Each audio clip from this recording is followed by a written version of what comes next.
லாரிகள் வேலை நிறுத்த போராட்டம் 4வது நாளாக தொடருவதால் காய்கறி உள்ளிட்ட அத்தியாவசிய பொருட்களின் விலை உயர்ந்துள்ளது. காப்பீடு கட்டண உயர்வு, சுங்கவரி கட்டண உயர்வு, பெட்ரோல் டீசல் விலை உயர்வு உள்ளிட்டவற்றை திரும்பப் பெற வேண்டும் என்பன உள்ளிட்ட கோரிக்கைகளை வலியுறுத்தி தமிழகம் உட்பட 6 மாநில லாரி உரிமையாளர்கள் வேலை நிறுத்தத்தில் ஈடுபட்டுள்ளனர். இதனால் தமிழகத்தில் மட்டும் நாள்தோறும் 1500 கோடி ரூபாய் வரை வருவாய் இழப்பு ஏற்பட்டுள்ளதாக வணிகர்கள் தெரிவித்துள்ளனர். கன்னியாகுமரி மாவட்டத்தில் காய்கறி விலை 2 முதல் 3 மடங்கு உயர்ந்துள்ளது.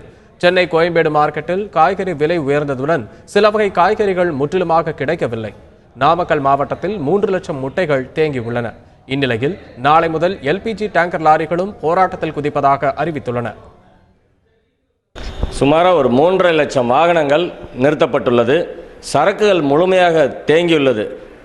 ஒரு நாளைக்கு சுமார் 1500 கோடி ரூபாய் வர்த்தகம் பாதிக்கிறது. காய்கறி, கட்டுமான பொருட்கள் அனைத்தும் விலைவாசி உயரும் என்ற அபாயம் உள்ளது.